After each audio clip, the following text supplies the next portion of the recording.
Welcome to the Love Lab Podcast, the place to be for honest and real talk about relationships and sex. Whether you're a man or woman, single or a couple, this is the show for you. I am your host, Kevin Anthony, and I am here to help you have the relationship of your dreams and the best sex of your life.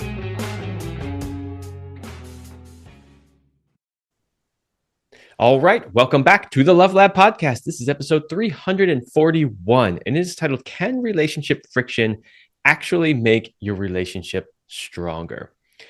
I'm really excited to have this conversation today because I often hear sort of two camps when it comes to this topic or this idea. And the one camp is like, absolutely, it will make your relationship stronger. You know, as long as you can successfully work through the issues and repair, you know, you can build up stronger from that. Okay. And then the other camp is, you know, if there's constant relationship friction, you're just stuck in, you know, a dysfunctional relationship and you're just torturing yourself and blah, blah, blah. So what we want to talk about today is, where is the line between that? And does it, experiencing friction in your relationship actually help? Or do you just get stuck in this dysfunctional relationship loop that some people get stuck in? We're going to unpack all of that today. I have a guest with me. If you're watching on YouTube, you can already see that. I will introduce her in a moment, but she is an expert in this. She's also written a book, which we're going to talk about on the show. So we've got a lot to cover in this episode. But before we do that, a short word from my sponsor, Power and Mastery 3.0. Power and Mastery 3.0 is the latest version of the popular men's sexual mastery course. If you are struggling with erectile dysfunction, premature ejaculation, or simply want to increase your skills in the bedroom, then Power and Mastery is for you. Join the exclusive club of men who have taken their sexual performance into their own hands and become sexual masters. Mastering your sexuality is a key component to becoming the man she has always dreamt of and craves. Don't leave your sexual performance up to chance or the throw of the dice. Become a sexual master today by going to powerandmastery.com and joining the exclusive club of men who have taken their destiny into their own hands. That's powerandmastery.com. Okay, so my guest today is Dr. Rachel Glick. She is a licensed professional counselor with 30 plus years as a couples and individual therapist in private practice. She specializes in blending traditional psychotherapy with universal spiritual wisdom in her work with individuals, couples, and families. Since 2014, she has been a regular feature on the Fox 2 AM show in St. Louis as a relationship and mental health expert. She is also the author of A Soulful Marriage, which is the book I held up earlier, and we will talk about during this show. So welcome, Rachel. Thank you. So happy to be here. All right, we got to just dive right in. I got to get right to the core of it right away. My first question is there such a thing as good conflict and bad conflict? Let's define what we mean when we say friction and conflict. Is there such a thing as good conflict and bad conflict, or is there just conflict and then how we deal with it determines?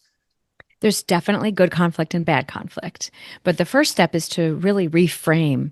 We need conflict, at least from what I've learned by studying the wisdom of Kabbalah, which has really transformed, by adding it with psychotherapy, my own marriage and my ability to help couples, is the idea that we're here to grow, that we're here to keep evolving. And so that being said, the friction or the disconnections and reconnections and navigating your differences, or when you really hurt each other's feelings, or all of that is supposed to be like grist for the mill of looking at ourselves and seeing how we are not living up to our true selves and how we can grow closer to that. So it's a good sign when there's friction because it means you're being called to grow, but it's a bad sign or a bad indication if you aren't able to approach your conflict in a healthy way that is toward being able to have breakthroughs or toward being able to grow closer from as a result of it. And that's where people usually need so much more help in so many ways. Yeah. So you just dove in deep right from the beginning there, which is great. I love it. You went straight into the spiritual side. And this is something that I actually thought was really interesting about you in particular is, you know, I read this in the bio that you're combining, you know, basically modern psychology with also more, you know, traditional spirituality. And so you went straight into talking about how, you know, the Kabbalah is, you know, teaching us that we're here to grow and evolve. which, is a beautiful truth, honestly. And, everybody always wants to know, what's the meaning of life, right? Mhm. There's potentially different answers to that, but one of, I think, the most profound that I've ever come across was literally to evolve our consciousness, right? So our Yes. soul, right? And so there Yeah. are lots of different Mhm. ways we can do that, but I think one of the most powerful is actually through relationship. And this is something that I used to talk about long before I even did any work in this space, just because I learned that through my own personal experience, Mhm. that I realized I was making some of the biggest, most impactful changes in my life through my relationships, the good, the bad, and the ugly, right? So, Mhm. Absolutely. so I kind of just wanted to reiterate that because you brought that up, and it just kind of like floated by as we were talking about, conflict. And I really wanted people to understand just how profound that statement you made actually Mhm. was. Um, Yes. Yeah, so, I agree. I think it's really life altering and kind of counterintuitive. But once it's in your mind that, oh, maybe this isn't bad that I'm having this feeling, this unwanted feeling in my relationship, or something has changed in the relationship and we're going in a little different directions, or things just that are happening that can seem scary or feel like a problem, or really when we start to see it as from a trusting place, trusting the process, and a curious place of, I wonder how this is here to help me grow, help my partner grow, help us grow closer, then it really is like, holding on to something that can tether you to getting toward a much better place. yeah, I completely agree. I want to bring a little bit more nuance into the conversation, though, because as I alluded to in the intro, I come across people sometimes in my work who feel like relationships should always just be easy. Like if it's the right person and it's the right relationship, it should just be easy. There shouldn't be a lot of conflict. But I also run into people who are like, well, no, relationships are supposed to be just hard and emotional torture and like Mhm. constant conflict. And I don't think either of those are correct. Right. So I wonder if you could speak to that a little bit. Like, what is sort of the right amount of conflict? Like, how do we know if we're in a dysfunctional relationship or a healthy relationship? Yeah. Well, I do talk about it in the book about like that on the one hand, some conflict, even if it's unhealthy conflict, is shown research wise to be better than no conflict. Because no conflict means you're really not growing and you start to not care anymore. Like you're really stagnant or you've just detached.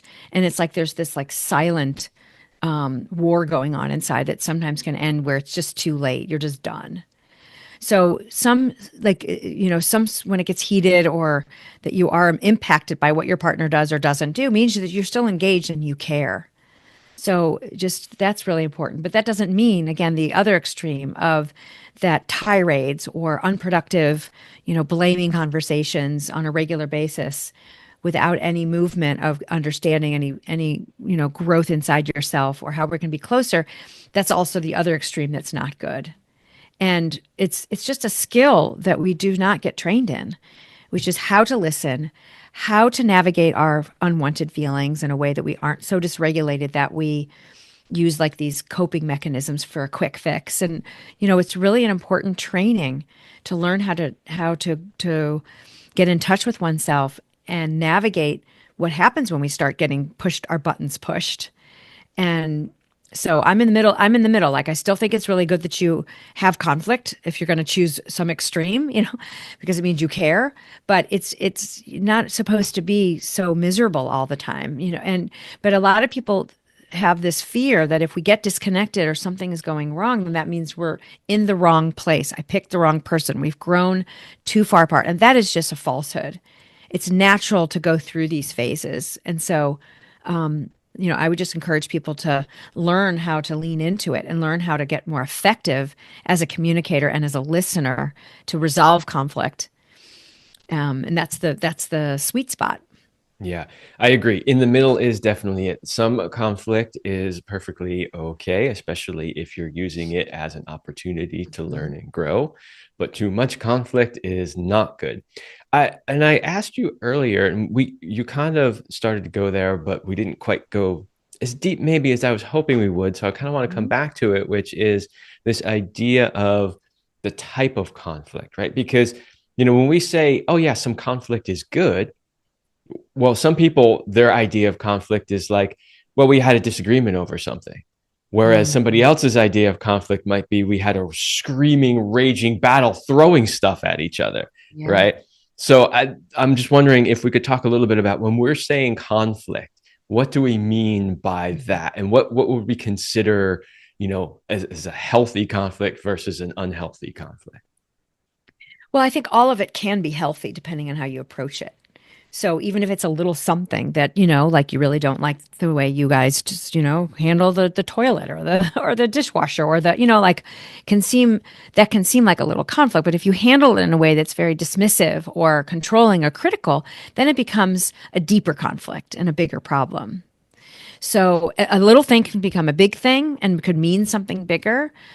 And but any kind of conflict is there's never an opportunity that I've never seen it where there isn't some opportunity to bring benefit to oneself through the conflict Mhm. and to trace it to see where is it that it's showing me something that I can look at about myself that is going to help me become more of who I want to be.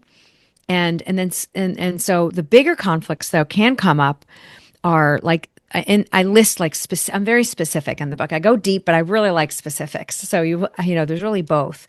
But where I get specific is I have this marriage wheel or long term relationship wheel that goes over 8 spokes, different areas where we could find conflict. Mhm. Oh, yes, we're going And to cover those. okay, yeah, so I won't jump into that quite yet. And so that's a way of getting like specific in what areas are we having conflict. And some of the areas can each of those can be very serious. It just depends on how much of a difference there is in how you're approaching something.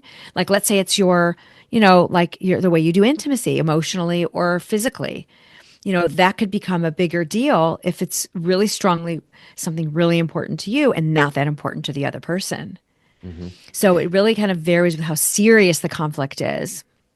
Have you seen a situation where the benefits of what you could learn from a conflict are outweighed by the danger of the conflict itself?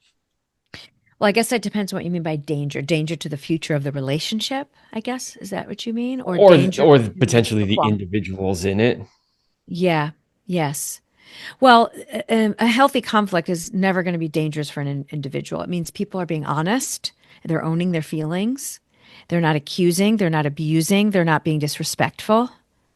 But they're being honest with what they're needing, what they're feeling, what they're afraid of, what's bothering them. So in that case, it's never dangerous. It may be uncomfortable and difficult conversation, but it should never be dangerous. Dangerous is when it's you're being manipulated. You're in a situation where it's manipulative, where the blame is being shifted to you on a regular basis, where you're being character assassinated all on a regular basis. But it also could be considered dangerous that if you're really honest, then you may face some level of incompatibility that you might not be able to resolve. Mhm. And so that's where some people get afraid of the conflict. But in terms of like psychologically dangerous, it doesn't ever have to be psychologically dangerous if you learn and you have good boundaries yourself, and you also learn respectful ways to communicate what you feel and what you need and what's bothering you. Yeah, I completely agree. And the reason why I was kind of pushing a little bit on that issue is Mhm. just because I have seen situations where people use the idea of it's healthy, it's normal, it's good to have conflict as an excuse to stay in abusive relationships. And what I Yes. really wanted the audience to get out of that was, and you did a great job of explaining like what does healthy conflict look like? And you listed a Mhm. bunch of the, things that you would be doing, like listening and communicating well, and like all that stuff that you talked about is what is a healthy conflict. And then you also laid out a few of the things that would be an unhealthy conflict. So I really just wanted people to hear that, because I have seen people can take a nugget of truth and misapply it and use it as an excuse for bad behavior. And I didn't want Yes. that to happen at all from what we're talking about, right? I didn't want to say, yeah, conflict is great, and use that as an excuse to just go do whatever you want in your relationship and abuse the person in whatever way that you want. Yeah. So I'm glad that we were able to kind of make that clear, because now we can kind of put Yes. that aside and now we can talk about what healthy conflict looks like and really focus our energy there, Yes. and really spend the most of what we're going to talk about now on the healthy conflict and why we would want to do this and how we do this. I want to definitely talk about those 8 areas. I have that on here. But before we get to the 8 areas, could we talk maybe a little bit more about some of the benefits of embracing conflict as a couple? Like what, if a couple's looking at it and going, man, I don't know about this. Like, what are we really getting out of this? What are some of the reasons they might want to kind of stick with it, put in the work, right? And grow. Yes. Well, what this reminds me of, also coupled with what you just finished up our last part of our conversation with, is that a lot of couples feel that they should be able to just be themselves and talk the way they want to talk with the person that there's their closest person, which is their spouse. And I always demystify, I always try to break down that myth that, and I say it in my own marriage, that I know that I have to be conscious and intentional on a regular basis with how I use my words, no matter how long I'm with, for the rest of my life with my husband, because it can go south very quickly. And that's something that I like to, the human ego, I learned this from the teachings at the Kabbalah Center, that the ego will take a good thing and go too far with it. So yes, we want to be authentic, and we always have to look for the extremes and look for the going too far. And yes, it is important that you feel natural and authentic with your partner. But the paradox is that when we really embrace the conflict, it means becoming trained in it and be accountable and responsible for how we are coming across. And we often feel like communicating is just putting out our thoughts and feelings, no matter how it lands. But it's a much more. I have like 2 chapters on just preparing yourself for a conversation. And that is very new. And then people are like, oh, do I have to go through all that? Yeah, you do. And you will benefit. You'll be the benefactor of that. It's a win. You will win every single time to go through a process. Embracing it means I'm going to be intentional. I want it to go well. And I know what I need to do. Like I know I at least need to be calm.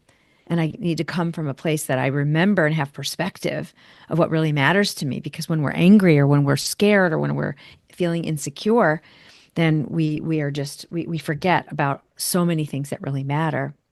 So I don't know if that really answers that question, but that was a great follow up to what we were talking about prior to that question, and it's so funny because I get comments like that all the time on my YouTube videos because I'll often do a video on a particular subject. It could be sex related, it could be relationship related, but a lot of it is like, yeah, how do you sort of do the prep work, right? Like, how do you prepare for this, and how do you create the space for it, and how do you set yourself up for success? And I will often get those comments like, oh, there's so much work. And I'm just like, life is work. It's like, is there anything good that's ever happened or you've ever done or created in your life that wasn't work somehow? Yeah, right. Exactly. I mean, sometimes I want to say to these people, like, half of them are probably spending a significant amount of time, sitting there gaming or something. And I'm like, okay, so you're some high level gamer. How much work did it take to get there? Yeah. Right. It's just trying to use examples that people might relates to. It's like, yes, pick any area of your life and realize that it took a significant amount of work to be good at it. Right. Mm-hmm. And what amazes me is how many people don't think about that when it comes to their relationship. Mm-hmm. So there's a significant number of people that are, like I said in the beginning, in that camp of it's just supposed to be easy and it's just supposed to work. And he's just supposed to know what I'm thinking. And she's just supposed to know what, it's just like, it really doesn't work like that. You made a comment earlier that we're not taught these things, and we're absolutely not. And this is where, somebody like yourself, by, writing this book and doing the work that you do, and also what I do through these podcasts and my YouTube videos and through my coaching work, like, this is what we're trying to do, is teach people these things that they were never taught before, because they were never taught. You could teach things because people maybe were taught but weren't taught far enough, or maybe weren't taught in a certain way. But like you said earlier, I really believe the majority of us just were not taught at all. I agree. All we learned, if we learned anything, was observing primarily our parents, who probably had a dysfunctional relationship to begin with. Certainly unlikely that it was optimal. Yeah, exactly. And so, if we learned anything, we learned it through observation, and we probably didn't learn it right. So, okay. let's dive in to the common areas where conflict tends to come up. So we're talking, about conflict, and we've said about how, it's good if it's used correctly, and we've kind of distinguished between good and bad. But to break it down like to something that's a little bit more real for Mm-hmm. the listeners, let's Yeah. talk about some of the common areas that people tend to have conflict and why conflict comes up in some of those areas. So, I mean, I have the list of 8 here, but if there's any ones in particular that you would like to talk about first that kind of stand out to you, maybe ones Mm-hmm. that you see more often in your practice. I think what's standing out to me, maybe it's based on a couple I saw this morning, but it's also a common theme, is the emotional connection, and that's the first one that I tend to write about is feeling emotionally connected, and that brings up kind of attachment style. Mhm. People have different ideas of what being close and connected it looks like and have a desire for, and so I find that there's a lot of conflict around some partners perceiving that they aren't getting enough attention and enough care and enough priority, and other partners feeling like that they're not enough. They feel like they're giving what they can give, and they need to be appreciated for what they are giving.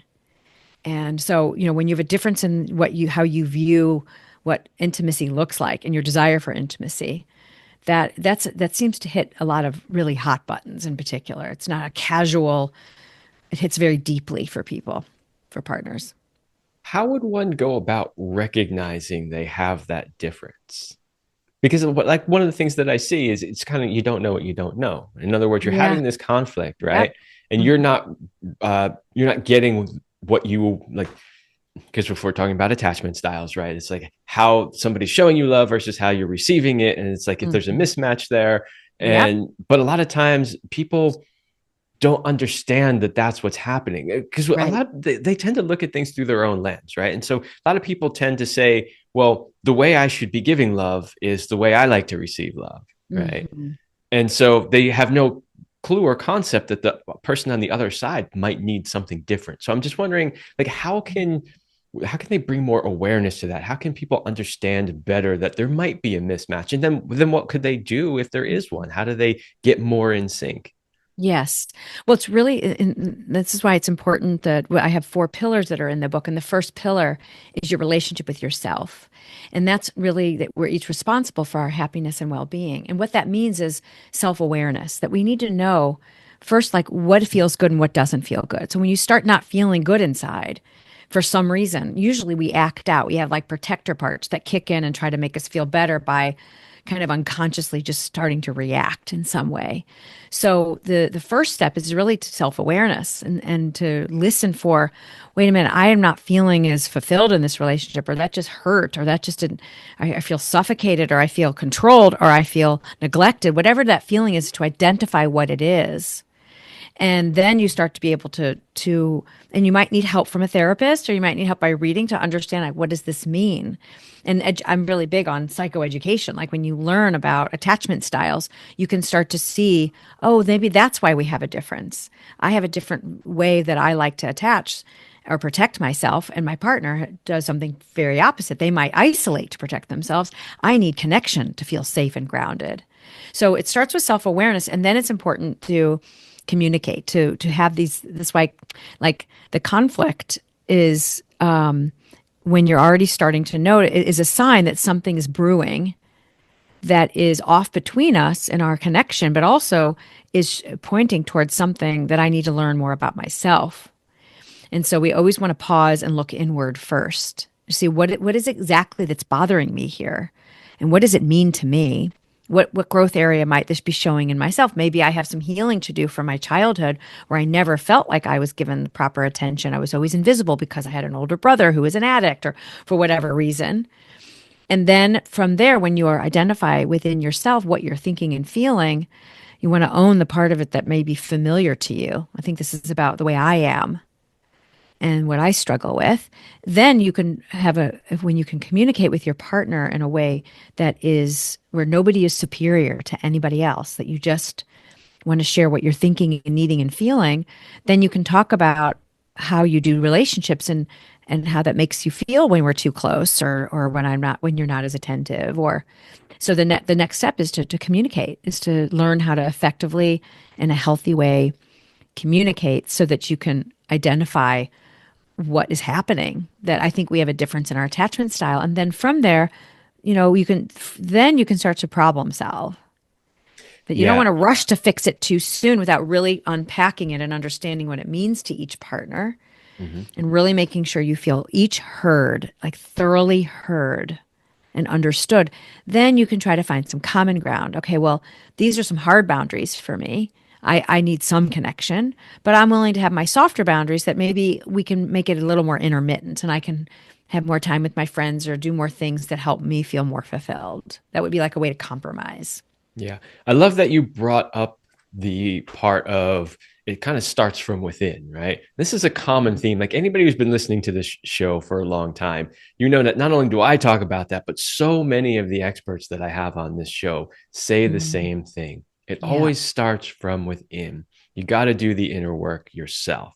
And I Hmm. love that idea of reflecting upon, okay, what is it that I need? What is it that I'm feeling?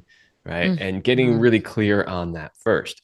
And then the next part that you mentioned was, having the conversation, right? So being able to communicate. And hopefully my listeners are familiar with attachment styles because I've done several episodes on attachment styles, uh, Good. Yeah. which is Hmm. great. But a point that I kind of wanted to make was that if you have the knowledge of, say, attachment styles, that's great. That gives you a framework from which to have the conversation. But even if you don't have that framework, you can still have the conversation. You can still talk about, here's what I'm feeling, here's what I am thinking, even if you don't necessarily have the technical terms or the framework of, well, I'm a dismissive avoidant, and therefore, I mean, that's great if you have that level of awareness. But even if you don't, just simply communicating, here's how I feel. When you do X, I feel like Y, right? That Hmm. sort of thing. So don't like if you're listening to this and you're thinking, I don't really know how to explain, via the attachment style framework. It's okay, right? You can still have that conversation with your partner and just more sharing your feelings. That's the idea, is because that's how those things come out. When you say, "Oh, when you did this, it made me feel this way," the other person would be like, or might be like, "Oh, I had no idea that action made you feel that way. When you do that action to me, I don't feel that way," right? And so you can start to get a feel for those differences, and it really goes a long way towards bridging those gaps. Absolutely. Yes. And you don't need to go become a theorist on attachment style to learn a few basics. Even just knowing that there are such a thing. It's enough sometimes. Like, oh, people do this differently. We're not all the same. That already starts to take the pressure off of like the kind of like way we can get into a little myopic view that and take things to mean what they don't really mean if somebody has a different style. Yeah, absolutely. And that is a really important point. We are all different. There are some people that might be a little bit more like us than others, but we're all Right. different. So I don't think anybody should ever assume that no matter how well you get along in your relationship, that this person does the thing, everything the same way you do. You should always Mhm. assume that they're their own individual and you should seek to understand how they operate, how they work, what they need, what they want. Mhm. That's kind of like a Yes. baseline of getting into a relationship. Here's a whole different person. Let me learn how they work. And it's like I like to think of it not as they do that, but I like to look at I do that. Like even though I know this, it still can happen so quickly where I catch myself, hopefully I catch myself thinking that I expecting my husband to be like myself, you know? And it's a constant stretching of oneself to go out of jumping to conclusions, to go out of thinking my way is better or right. And it's an exercise, Jim, of really cultivating becoming a better person because we have to be patient and we have to think, give people the benefit of the doubt, and we have to think out of the box of what our worldview is on a regular basis. Oh, yes. And that's a challenging thing for a lot of It, people to do. it is. It is for me. It's worth it. It's way worth it, I Oh, think. absolutely. I mean, if you want Yeah. to have a successful long-term relationship, it's a Yes. requirement. Yeah. And you feel better about yourself. You become the kind of person through the process that you feel more full inside because you feel like you're growing to who you're closer to your soul, really. Yeah, that's a really important point that you just brought up because I will from time to time get people who are interested in working with me and they're at the end of their relationship or they've just broken up, right? Mm-hmm. Uh, and one of the biggest questions they always have is, well, I don't know. Maybe I should just wait until I'm in a relationship and then maybe we can do some work together, right? To which I always respond, no, no, now is the time for the exact reason that you just said, because it's not just about solving the relationship problem. It's about becoming the best version of yourself that you can Mm-hmm. be. And wouldn't you rather do that now so that when you do enter into the next relationship, you're already in a better spot? Right. And it's amazing to me how many people are like, no, no, let me just wait until I get in there and F everything up and then I'll figure out how to fix it. Mm-hmm. It's like, Yeah, no, that's not the way it should work. exactly. And that's the same mentality that because it's not viewed as something to train in, that we still think we can wing it or it's not relevant until we're there. But there's so much preparation, and I've had some people who were saying, "Oh, I don't need this book yet because I'm not in a relationship," and I have others who were like, "Oh my gosh, like this is really to prepare me to be in one," and I love the latter because it really is true. There's no point where we can't learn more and take care of like becoming the best version of ourselves to help us be successful and happy in a relationship. Yeah, absolutely. I say, no matter where you're at, you're in a relationship, you're not in a relationship, the best time to become the best version of yourself or learn this is always right now. Right, exactly. Right. I So, love that. Yeah, that's great. um, Yes. I need to take a short break. And then when we come back, I want to talk maybe a little bit about some of the other common areas where conflict tends to come up. And then, of course, I've got a few more questions after that. All right. Are you a couple? Are your relationship and sex life where you want them to be? Are there changes you would like to make, but just don't know how? Maybe you think there is nothing that can be done. If you're not 100% happy with where your relationship or sex life is, then get help today and change your life. Go to kevinanthony.com/couples. Actually, sorry, I'm reading the old ad. It's now kevinanthonycoaching.com/couples. I told you all I'd fix that URL and I finally did. I just didn't update it in the notes. Schedule a strategy call with me today so we can map out a strategy to get you where you want to be. That is kevinanthonycoaching.com/couples. That's obviously my couples coaching program that I do. And as I always say, because I always read ads on this show for stuff that I'm doing and sometimes stuff that other people are doing.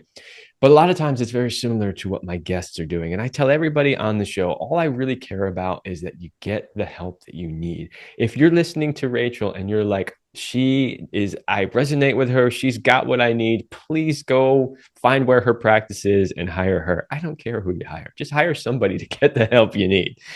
Okay. Let's dive back into the common areas where conflict tends to come up. So we covered emotional so far. What are some of the other maybe bigger ones that you see? So the other ones that I see are, I'll maybe just go over them and then, but all of them can be big depending on each couple. But then after the emotional connection is the sexual and physical connection, which obviously can be a big issue. It's known, research shows that it's a bigger issue when it's not going well. People don't deem it as that important when it's going well. But when it's not going well, they rank it as a really high problem and a really big issue. But that's kind of common, I think, for a lot of issues.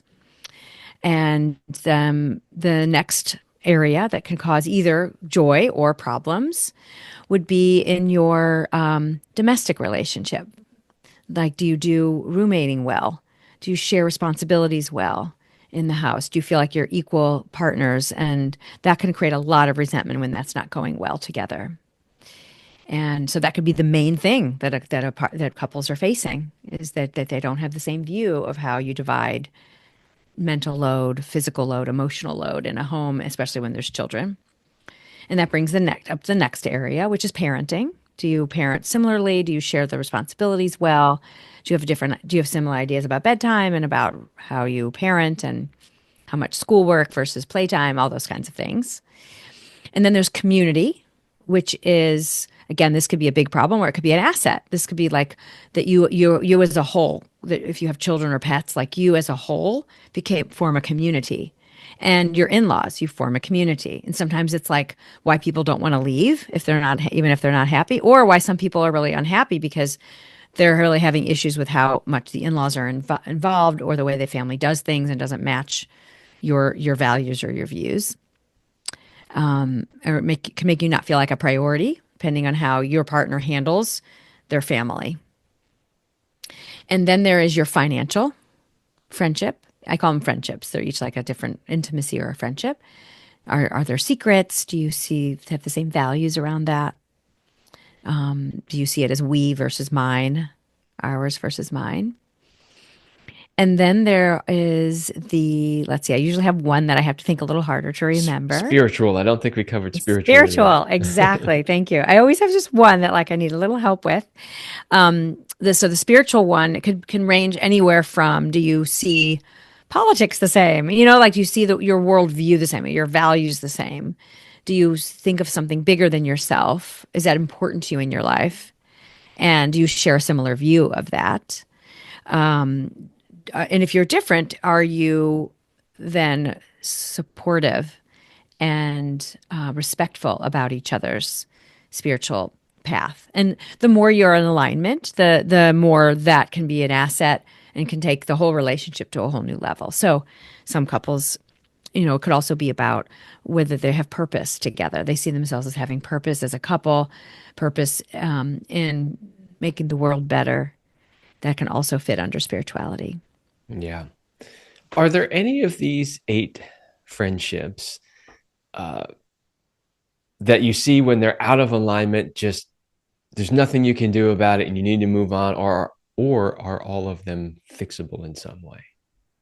I would say what makes something unfixable, it also depends on how much desire you have in life for an optimal relationship, and what some of the trade-offs are. But what makes it, I find, not optional, where you can't really work with it, is at the center, if you picture a wheel, those 8 spokes, and you picture at the center of the wheel as the hub, I describe that as the desire to grow, the capacity for insight, the desire to grow, the desire for life, the desire for the relationship, the desire to have more in life. And when that is so not aligned, then it's really hard to work with that. Then you can't really, that along with communication it's the tire around the whole thing. If you don't have a desire for the relationship and it's important enough to you and you're not really motivated to grow, then, or you don't see where that's important, then that's hard to work with any of the differences. And then that's really what can kill it, I would say. And then some of the differences are some people change along the way. Or I heard about a couple recently who's deciding whether to actually go forward and get married. And religion is very important to them, but they have opposite and contradictory and negative views of each other's religions. So I'm curious as to why these people are even still navigating that, because it's not just like one is casual about it and whatever. So sometimes those kinds of things, if you're really vastly different on your values of something that really is an important part of your life, then, it is kind of like climbing an uphill battle, that it's a little harder when you don't have affinity in that way. Yeah, I agree. I like the way you shared about the hub and thinking about all these other things as the spokes, and that hub really being the desire. Because, there is sometimes, and you may see this also, I don't know if you do, you can tell me if you do, but like sometimes what I'll see is, I read an ad earlier for my couples coaching program, and sometimes I will have one person of the couple reach out to me and say, we really need to do this. We really need to do that. To which my immediate response is always, is your partner on board? Yeah. And if not, there's no point in even getting started as a couple. I can work with you as an individual to be, your best version of yourself, but I can't work with you as a couple if you're not both on board. So in other words, if that hub isn't there, right? If you don't both have the desire to do some work on this, right, Mhm. then it's likely not going to go anywhere. And then you're just going to be frustrated with me as well as your relationship, right? Yeah. So yeah, I love that idea of that hub's got to be there. Yes. Now, sometimes I do find, I was just at a seminar yesterday with for therapists, and one was bringing up a situation of a couple where one didn't seem to have much desire to grow, was just so angry, and but sometimes we have to. I find that I'm sort of a hopeless optimist, in in a sense that sometimes I still try to see if there's an opening. You can start with one person. At least this is what I have found. And then sometimes I've seen partners when you change when you're doing your change, like you said, meeting individually, but you are keeping in mind that how, for your own sake, first of all, just making your own naturally good changes, that has a quantum effect where that can sometimes create an inspirational opening. Like, oh, I like what I'm seeing. And then, but also when you are making your changes with the mindset of, I wonder how I can start adjusting myself that can help my partner feel more comfortable for growth. And maybe I could speak his or her language better or their language better. And sometimes some simple things of just having more fun together starts to kind of soften things. And then they may be more open to grow. So sometimes there is a way in, but generally speaking, I'm very similar to you that I don't want to work harder, that they're not really candidates for couples counseling if both really aren't in and invested. Yeah, and that's what you were describing is really the approach that I take with them. If I find Hmm. that their partner really isn't invested in wanting to do this, then it's like then we Yes. shift our work into the personal, right? And we just Yes. work on you. And one of the things I will tell them is exactly what you just said, which is that as you're changing, right, and as you're showing up as a different version of yourself in the relationship, there is a Hmm. likelihood, not a guarantee, but a likelihood that you will see the other half start to notice that and either shift Hmm. themselves or at least become interested in maybe wanting to participate in some of this, right? So there's Yeah. always that possibility. Yep. Okay, the next thing I want to talk about is because we've talked about conflict and what it is and the different areas where people have conflict. We've also talked about some of the benefits of why people might want to really work on this. I want to kind of switch now to some of the keys to successfully navigating a conflict. So, we've talked a lot about why they should do it and kind of Hmm. where the areas of conflict look like, but I would love to leave people with something tangible they can take away. Like maybe they're sitting there going, "Oh yeah, that's exactly the kind of conflict that we've been experiencing. What do I do about it? What are some of the Hmm. successful keys to navigating conflict?" So the first step is that to prepare yourself to have a potentially difficult conversation or a conversation that is tricky, that you really spend some time examining and asking yourself questions like to get so that you really get to know, like, why do I want to talk about this? Why is this bothering me? I call them the 5 W's: the why, the what, the when, the whether. You should even bring it up. And then the way. The way is like several chapters just on the way. So the prep work is the first step, is to turn with pause and turn within and see, get to know really what it is that's bothering you. What does this mean about your growth? How does this feel familiar? Have I been in situations like this before? Like if it's triggering insecurity, it's really important that you identify that. And then you do some work on reassuring yourself. Like, I know I'm worthy. I don't want to feed and invest in the belief system that how somebody treats me is a reflection of my worth, for example. And then when you feel more calm and you feel a little bit, have more self awareness, which puts you in more control of yourself, then you can approach the way, which is like, how do you actually approach your partner to talk about?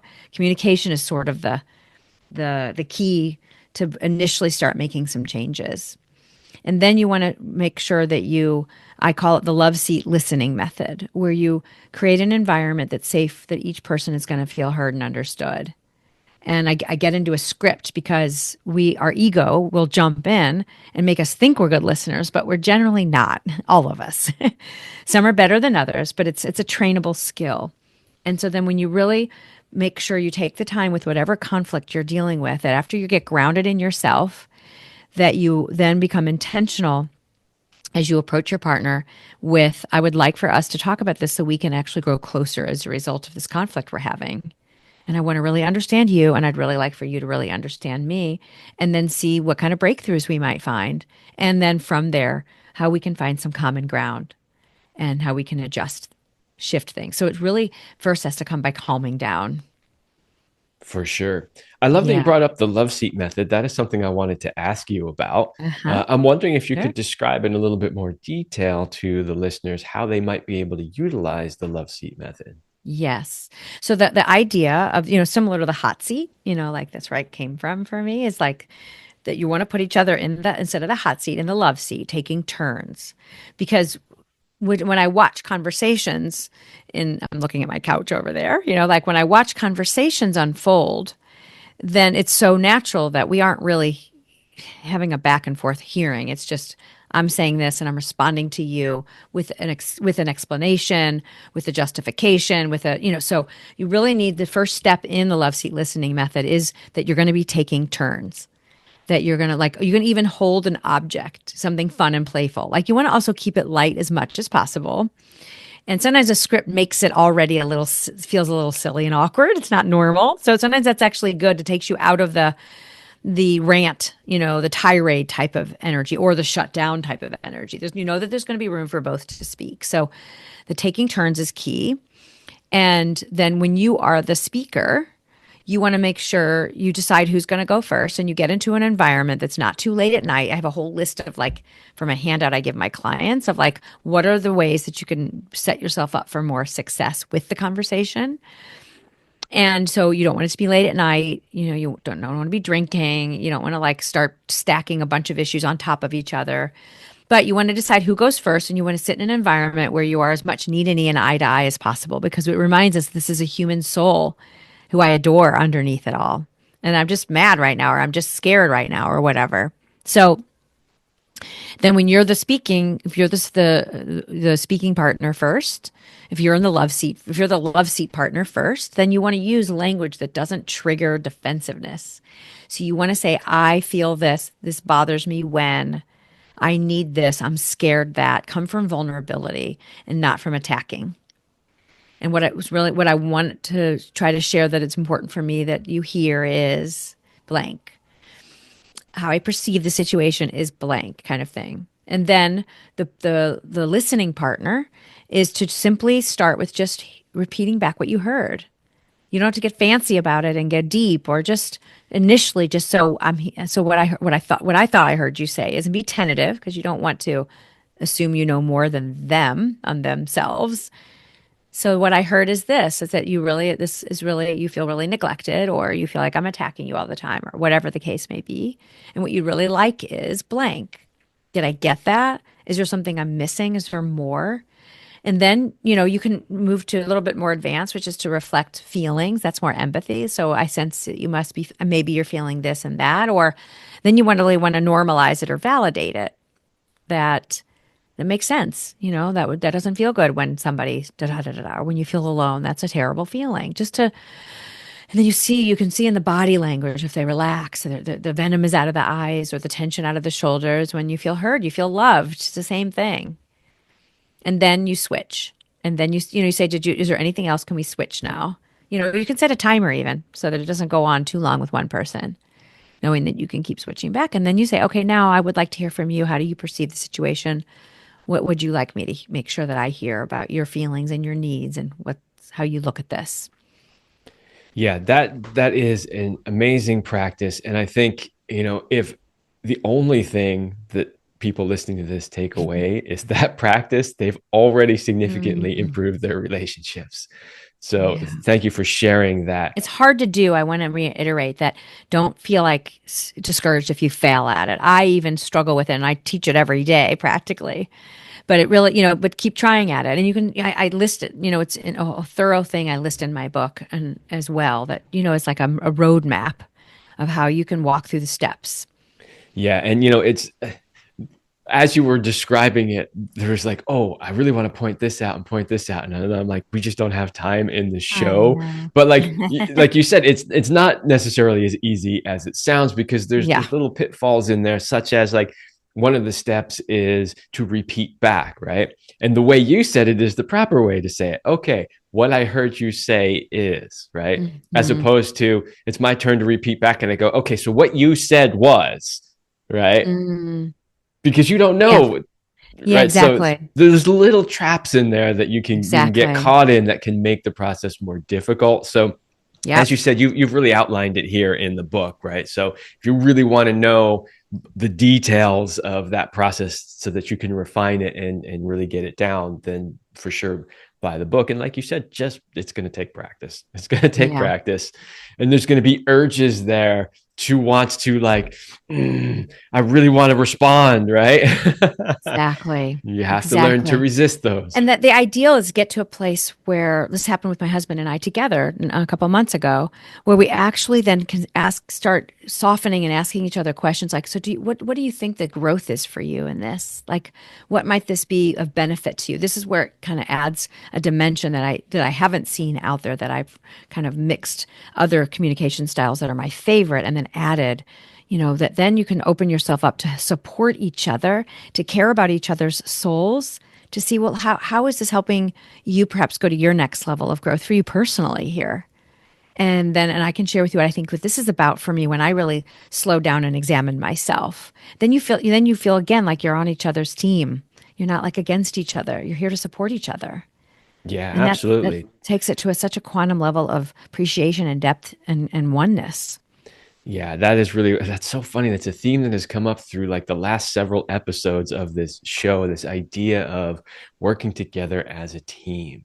As a couple, you're Mm, supposed to be a team and you're supposed to work together as a team to solve the problems, as mm. opposed to we're on two separate teams here, right? Competing against each other, which is unfortunately how you see a lot of relationships, right? Yeah. So I love when those themes come up because that is something that I believe very deeply in. And so I'm Mhm. glad that that theme kind of comes up. So as people are listening week after week, like I hope it's sinking in is the point. Yeah. Yes. All right, so we're pretty much at the end of the show, and I want to give you an opportunity. If there's any last advice you want to share to the audience about conflict and how they might be able to manage it, and then after that, I would love for you to tell people where they can find more about your work and your book. Great. Yes, well, there's something else that I would love to inspire for couples, and that is the idea of repair.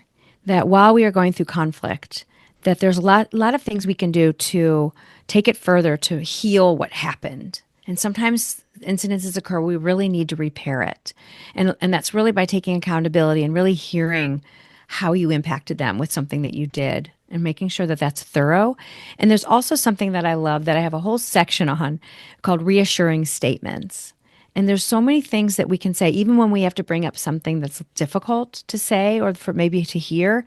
There's so many ways that we can say it by knowing our partner, especially, that can reassure them before you say it, after you say it. And you can still be honest, but I think reassuring statements go a long way. Yeah, that idea of repair is really, really important. I had somebody, I'm not remembering his name off the top of my head right now, but I had another guest on. He wrote a book called Your Apology Sucks. Oh, that's amazing. What a title. I love it. Yeah, as soon as I saw that title, I'm like, I want to know more about that. And the whole idea was, how to really apologize and how to start that repair process because it's such an Yes, important key. it is. Absolutely. All right. Could you please tell the listeners where they can find more about you and the book that you've written? Yes.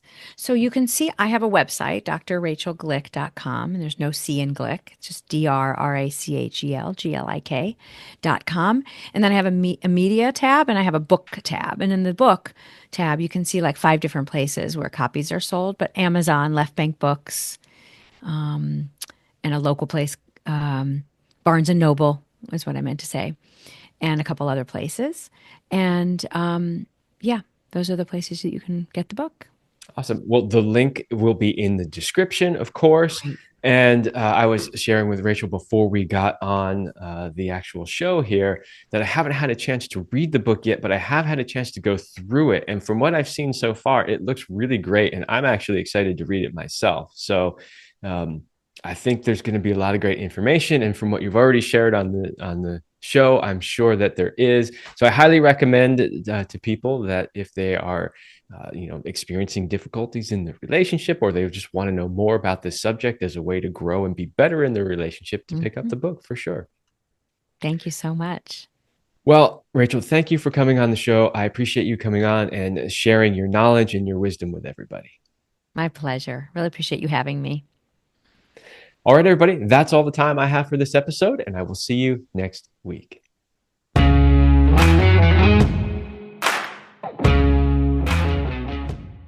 I hope you liked this episode of the Love Lab podcast. If you enjoy this show, subscribe, leave me a review, and share it with your friends. And for more free exclusive content, join me in the Passion Vault at kevinanthonycoaching.com/vault. That's kevinanthonycoaching.com/vault. Thanks for listening. And remember, as Celine used to say, you're amazing.